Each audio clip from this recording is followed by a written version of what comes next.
President, na kung gusto nyo, ako pumapayag nga ako, mag-toss coin na lang. Para sa ganun, sinong uupo sa majority, sinong uupo sa minority sa first half and second half. But really, hindi natin matanggal na meron talagang kahati kami doon sa posisyon na yan. Dati, nung panahon ni Senator when I was Senate President, walang problema yung minority dahil dalawa lang po sila, Mr. President. So obviously, it was either Senator Coco or Senator Risa. Pero ito 5 po kami. So kung 5 po kami, that entitles us to about 2.5 seats in the CA. So yan lang po ang apela natin, by tradition, we don't have any problem like this because naghahanap po tayo na kahati. Kung wala po tayong kahati, di toss coin na lang po yung kalahati. Sinong upo muna at sinong upo huli. Pero you cannot rob us from that 0.5 right of us to be able to sit in the Commission on Appointments. Mr. President, Noted. With the permission of the Minority Leader, I am sorry I took his time. The remarks of the gentleman is noted. Mr. President. The Minority Leader is recognized. Thank you, Mr. President. We were expecting at least some kind of cooperation or acknowledgement of the members of the minority before the majority leader all of a sudden stands up. The members of the majority have been talking to us eh. Nakikipag-usap, kanina lang kinausap kami ng President Pro Tem. Ngayon biglang titindig itong majority leader na biglang he will be ramming down our throats. 10 members of the majority all of a sudden. We're expecting more cooperation and more better treatment for the minority because we're trying to our best to treat you as well because we can make it harder for you if this is what you want. Kaya we were expecting, something better. Konting pakisamahan naman dito, it's been that way since before. Pero kung ganyan ang gagawin natin, kasi the other members of the majority should know that ano lang to it's a matter of party representation and if we do that, if we follow the party representation, simple 6 NPCs, 3 upo, they decide sino 3. 2 po ang 5 ang Nationalista Party, 2.5. So may bakanting 0.5. Yung PDP laban 1 and 3. So 1.5. May isa at may bakanting 0.5. So pag pinagsama mo yun, 6 or 5. 6. And merong isang 0.5. And then there are 10 members who are either single members of the party or are independent. And in that case, 10 of them, 5 of them sits in the CA dapat. Yun ang dapat formula. Ganun lang kasimple dapat sana yung formula, Mr. President. Kung hindi naman, andun yung alternative formula which is majority-minority, okay. Pero we were expecting, the simple respect to the members of the minority na kinakausap naman kami. Hindi kami salimpusa dito. We can make this easy for you and we can make it also difficult for you. We leave it up to you, Mr. President. My objection stands. I don't think we should continue with the election until we have discussed this properly, Mr. President. What Mr. does President, the if I may, leader Mr. say? President, thank you, Mr. President. Mr. President, God is my witness.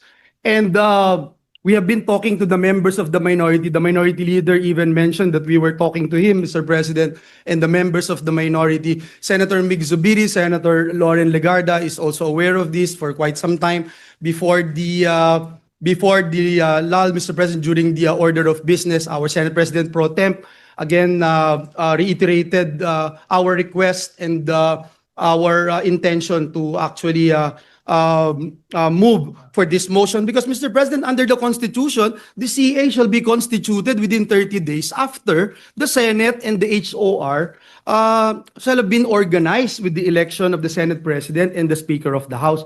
The Senate was organized, Mr. President, July 28. Therefore, Mr. President, the Commission on Appointments must be constituted not later than August 27. And that's next week, Mr. President, and we still have to issue notices, etc. Now, Mr. President, on the statements, and I sincerely respect our former Senate President, Mig Subiri. Mr. President, let me just point out, Mr. President, no one's robbing of anything because we're doing this on the basis of the Supreme Court decisions, Mr. President. Mr. President, and if I may again, Mr. President, it is submitted, if the tradition, Mr. President, the concern here now, Mr. President, is can tradition on informal agreements between senators be cited in determining how many members from the majority and the minority blocks will be represented in the CA? Mr. President, again, this representation submits that we stick to the established mathematical formula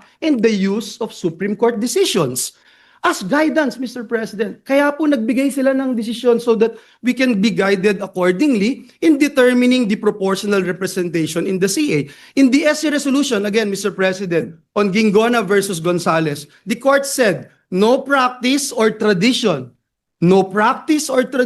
established by a mere tolerance can, without judicial acquiescence, ripen into a doctrine of practical construction of the fundamental law.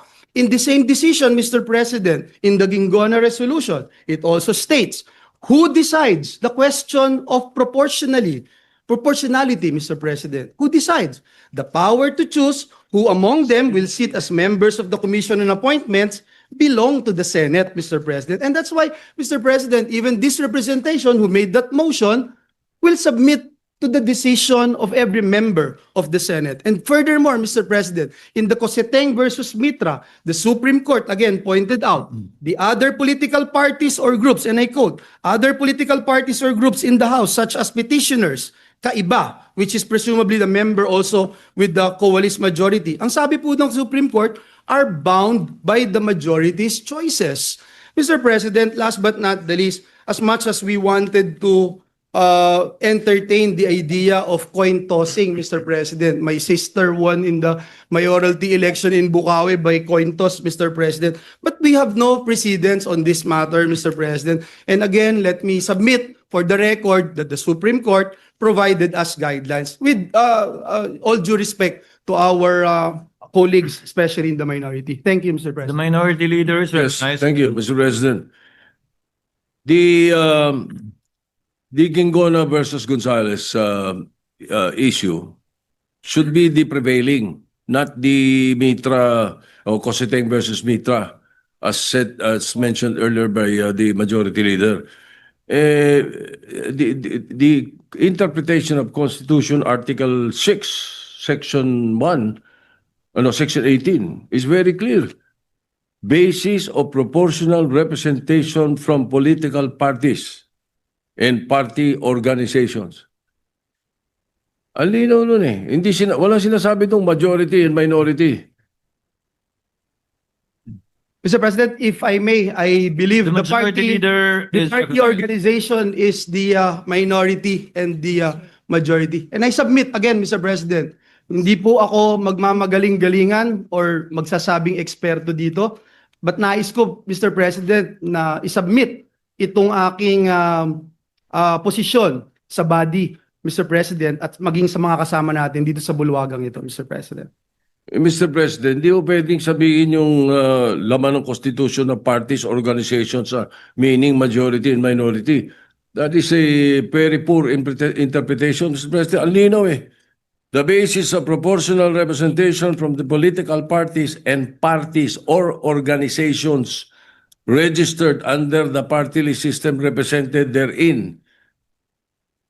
Hindi ko makikita yung majority-minority doon, Mr. President. So I think kung sa mga simple membership ng mga committee, kinukonsulta members ng minority, kinukonsulta bawat member sila, bakit hindi sa napaka-importanting body like the Commission on Appointments?